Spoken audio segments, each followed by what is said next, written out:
안녕하세요. 저는 40대 중반의 여자입니다. 어디서부터 저의 사연을 소개해야 할지 시작부터 먹먹하지만 진솔하게나마 제 이야기를 풀어가도록 할 테니 끝까지 들어주시면 감사하겠습니다. 저는 20대 중반의 저보다 5살이 많던 연상의 남편에게 시집을 왔었습니다. 당시 남편은 지방의 조그마한 중소기업에 재직을 하고 있던 사람이었고, 저는 대학을 졸업하고서 1년 정도 친정 농사일을 돕다가 바로 친정 주변에 있던 동사무소에서 공무원으로 일을 시작한 때였는데요. 그 당시 저희 이모가 남편네 집을 잘 알고 계시다면서 소개를 해주셨고, 그래서 때마침 홍기가 꽉 차있던 남편은 냉큼 저와의 선자리를 오케이 했어요. 저도 뭐 근처 사는 남자가 괜찮다고 이모까지 나서서 소개를 해주시니 옳았구나 하고서 소개를 받았고요. 그렇게 만나서는 다소 저돌적이지만 부담스럽지 않았던 남편에게 푹 빠졌고요. 부끄럽지만 저희 남편은 태어나 저의 첫 남자친구가 되었다가 이내 반년도 지나지 않아 남편이 되었답니다. 저의 젊은 시절 순정이나 젊음 같은 모든 것들을 남편에게 준 채로 결혼을 했다고 해도 과언이 아니었죠. 그 당시 제가 시집을 가기 전 사실 결혼을 하게 된 것에는 이모의 역할이 아주 컸어요. 그래서 결혼을 하면서도 저희 엄마가 이모께 금전적인 인사치레를 하셨던 것으로 알고 있는데요. 이유는 그냥 이모의 소식통 덕분이었네요. 이모는 저희 두 사람이 결혼을 하기로 결심을 했다는 말을 듣자마자 저희 집으로 냉큼 달려오셨어요. 연애 초기부터 꼭 결혼을 하라면서 그렇게 남편과의 결혼을 신신당부하시더니만 신이 나서는 오셨더라고요. 그러면서 이모가 그러시더라고요. 너 들었니? 그 집 아들이 시아버지 없이 시어머니 홀로 모시고 산다는 거 들었냐고. 라고 말해줘. 그런데 저는 그 사실을 처음 알았습니다. 남편이 자기 아버지 돌아가신 게 부끄러워서 저한테 말을 못했던 바람에 저는 결혼을 약속하고 난 후에야 남편이 아닌 이모를 통해서 남편 집안의 가족관계에 대해서 처음 알게 되었었죠. 어머님 혼자 남겨져 계시다고 하는 사실에 남편과 어머님이 퍽 안쓰럽기도 했지만 한편으로는 부담스러운 생각도 들더라고요. 저희 남편이 여동생을 둘이나 가지고 있는 한 집안의 장남인데 이러다가 시어머니의 여동생들까지 우르르 내 남편에게 기대어 살려 하는 건 아닌가 싶어서 말입니다. 그 때문에 저희 친정엄마도 그 얘기를 왜 지금 하는 거야? 라고 하면서 처음에는 이모의 등짝을 때리기도 하셨습니다. 이모는 아주 예상을 한 반응이라는 듯이 놀래지도 않고 웃더라고요.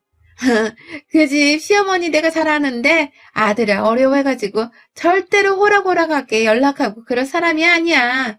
여동생들도 다 머리가 좋아가지고 대학 나오고 지들 직장 다니고 있으니 다 알아서 잘 살 거고 시어머니도 아들 눈치 보느라 며느리 눈치 보며 오히려 떠받들어주고 살 게 뻔해. 내가 그것 때문에 너한테 바로 소개를 시켜준 거 아니야. 그만한 시집이 어딨어? 시집살이 시키지 않는 시부모만으로도 거의 90점짜리지. 라고 하면서 말이죠. 그러니 그제서야 저희 엄마도 그래? 라고 하면서 이모의 말에 귀를 쫑긋 세웠고 저는 저대로 왜 시어머니가 남편의 눈치를 보신다고 하나 싶어서 괜히 의아했었습니다. 그와 동시에 그래도 여동생들이 다 잘나고 또 시어머니께서도 며느리를 함부로 굴리실 분이 아니라는 사실을 전해 들으니 마음이 분명 놓였죠.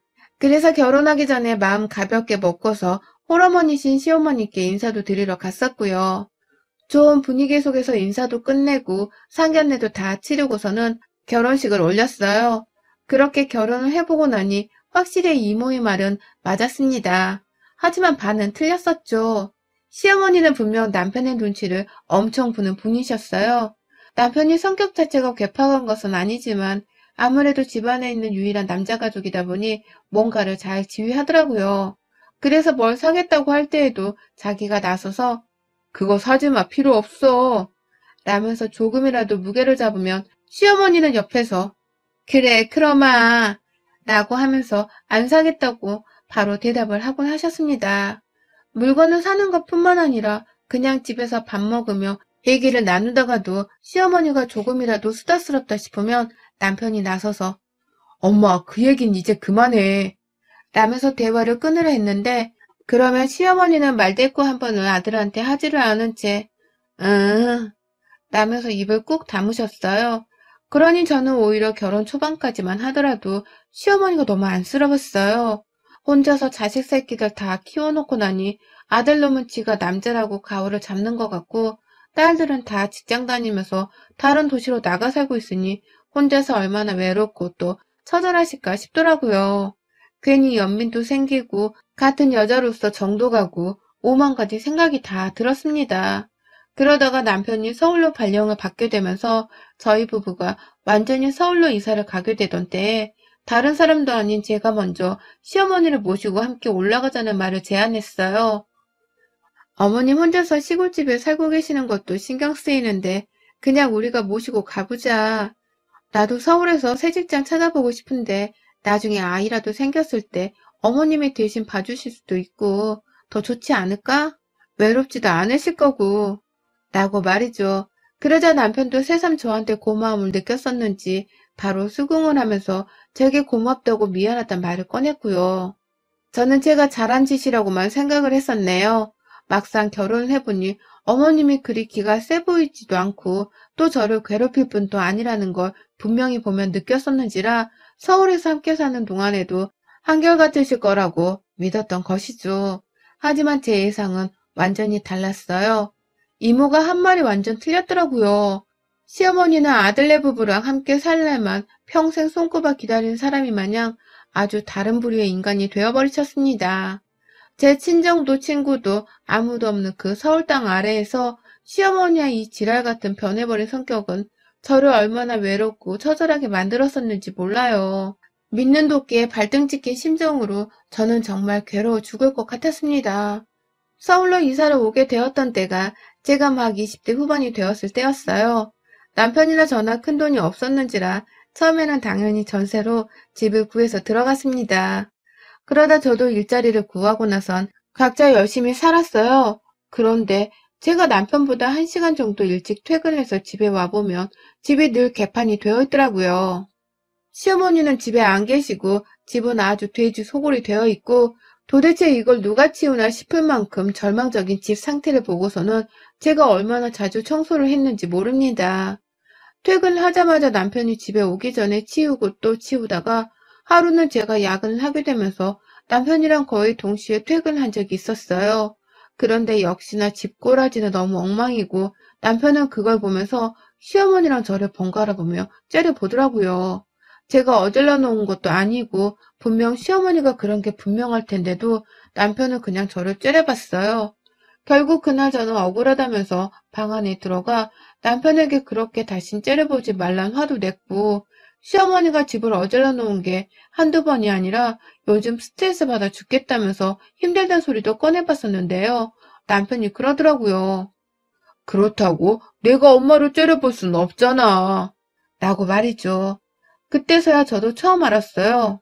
결국 남편도 시어머니와 저를 놓고 나면 자기를 낳아준 자신의 엄마를 가장 먼저 챙길 남의 편이라는 걸 말이죠. 그 후 저는 늘 퇴근을 하면 어질러져 있는 집을 저 혼자서 꿋꿋이 치웠고요. 다시는 남편한테 힘들다는 하소연도 하지 않게 되었답니다. 어차피 제가 힘들다고 따지면 남편은 그렇다고 우리 엄마한테 청소를 하라고 할 순 없잖아. 라면서 자기 엄마 편을 드는 대답을 할 게 뻔했으니까요. 그렇게 점점 저는 시어머니가 저질러 놓은 일거리들을 해치우고 해결하느라고 퇴근하고 나서도 밤 늦게까지 노동을 계속했고요. 주말이 되면 남편이고 뭐고 아무의 눈치도 보지 못하고서는 바로 뻗어버렸습니다.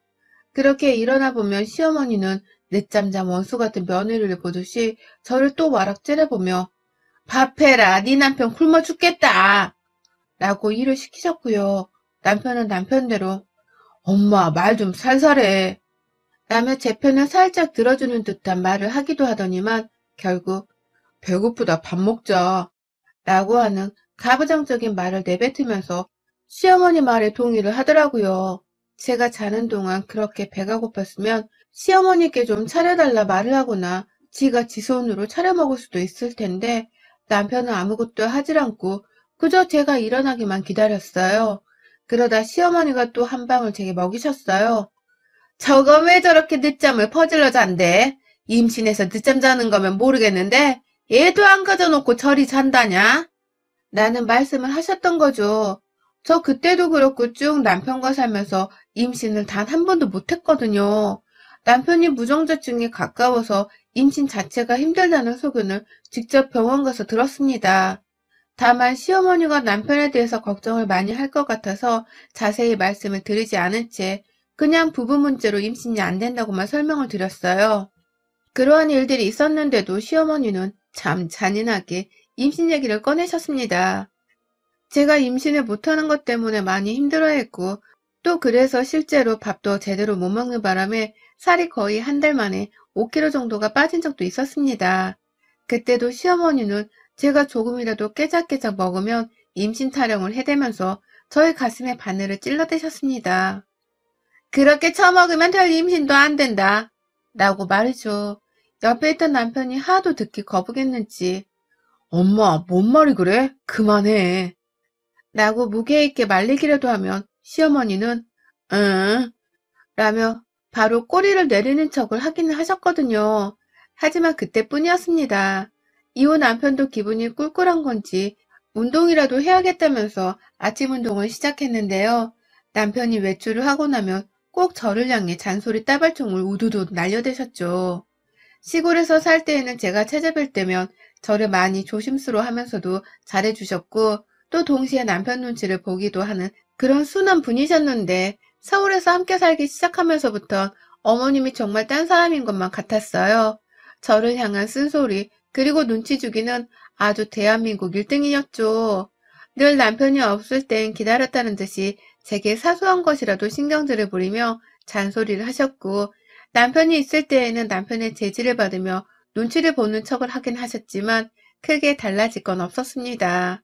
다음날 남편이 없는 시간 동안 저를 또 괴롭히실 게 뻔했으니까요. 그렇게 괴로운 결혼 생활을 쭉 했어요.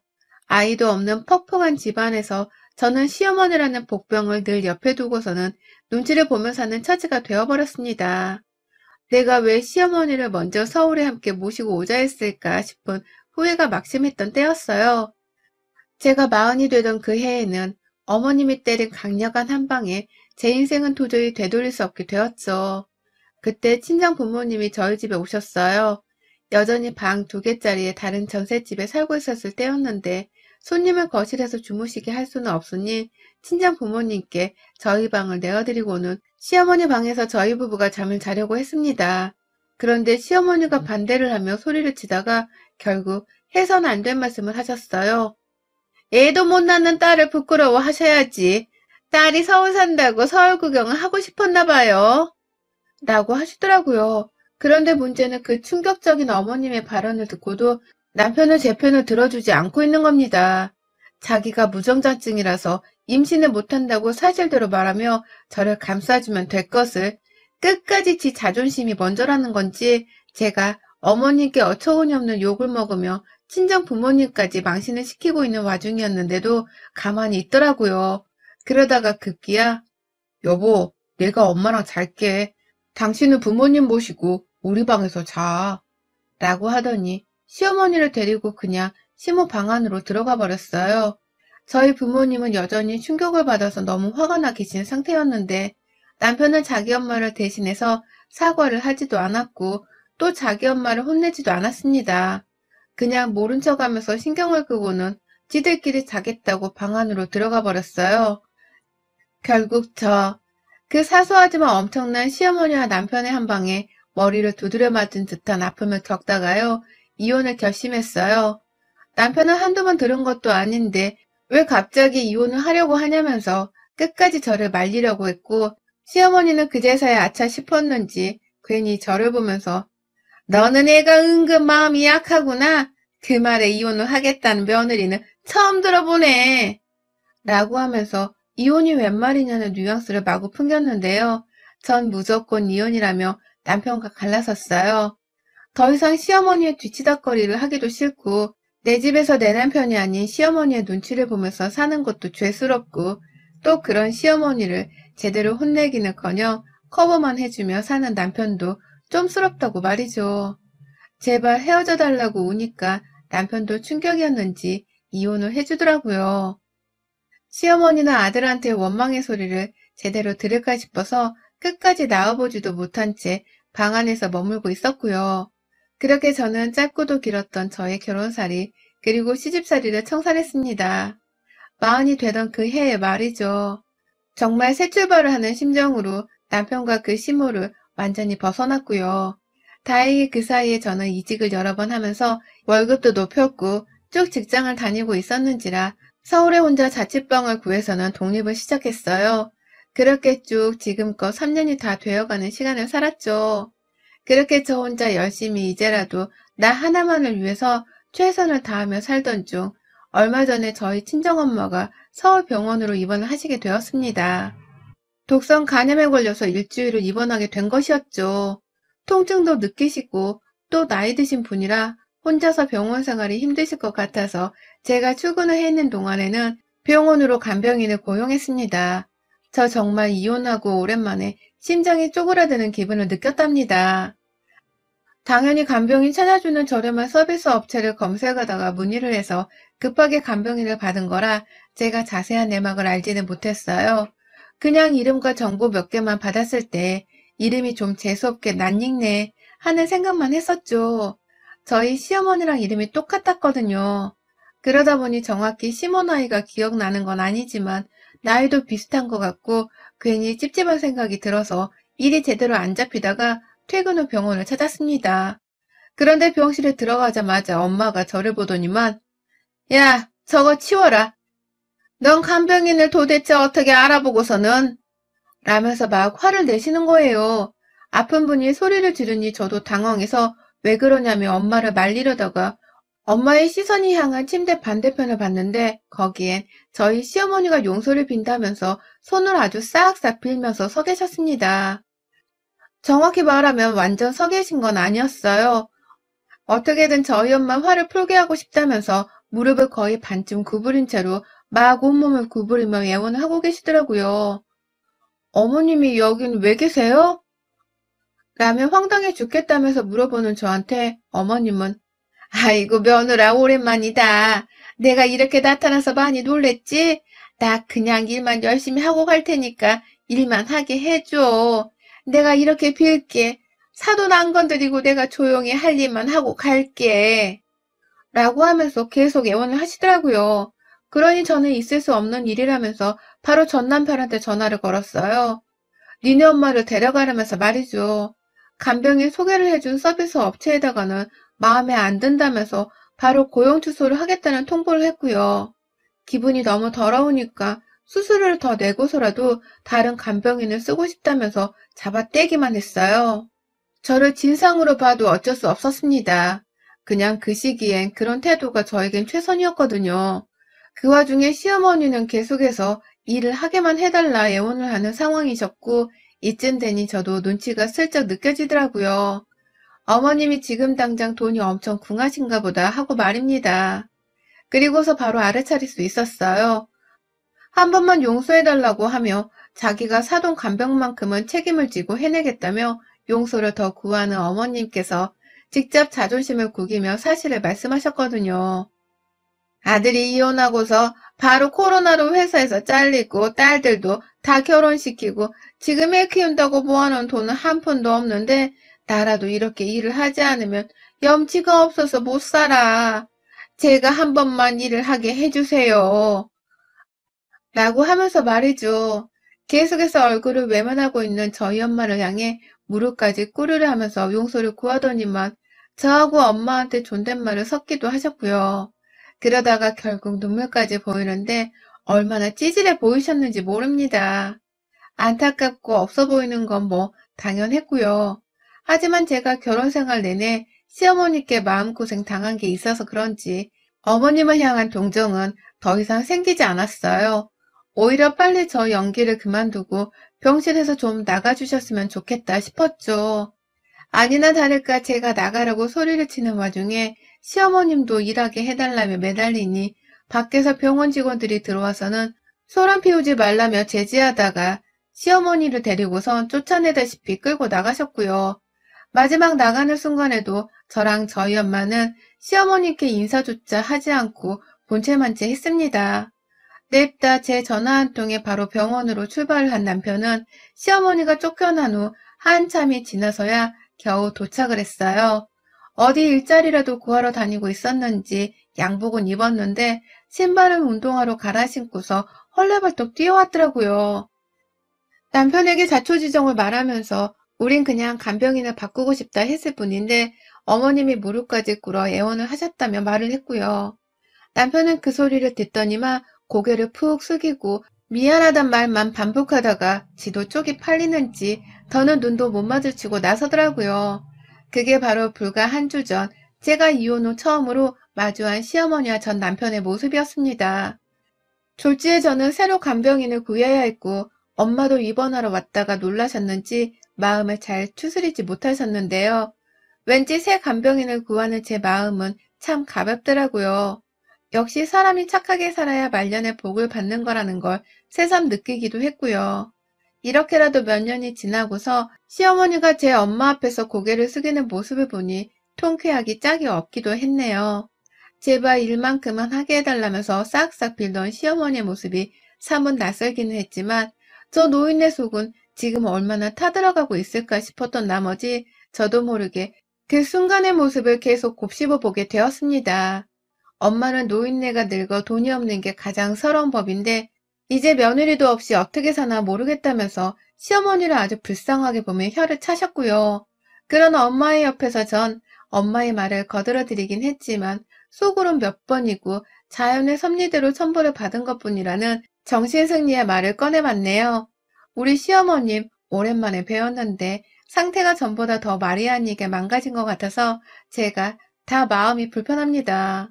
부디 저한테 쓴소리, 상처되는 소리를 아낌없이 하셨던 독한 그때의 모습으로 돌아가서 독하게 마음먹고 사시길요. 그때의 정신상태와 깡이시라면 어머님은 가난도 물리치고 사실 분이시거든요. 화이팅입니다. 여러분의 생각은 댓글로 남겨주세요. 오늘도 시청해주셔서 정말 감사합니다.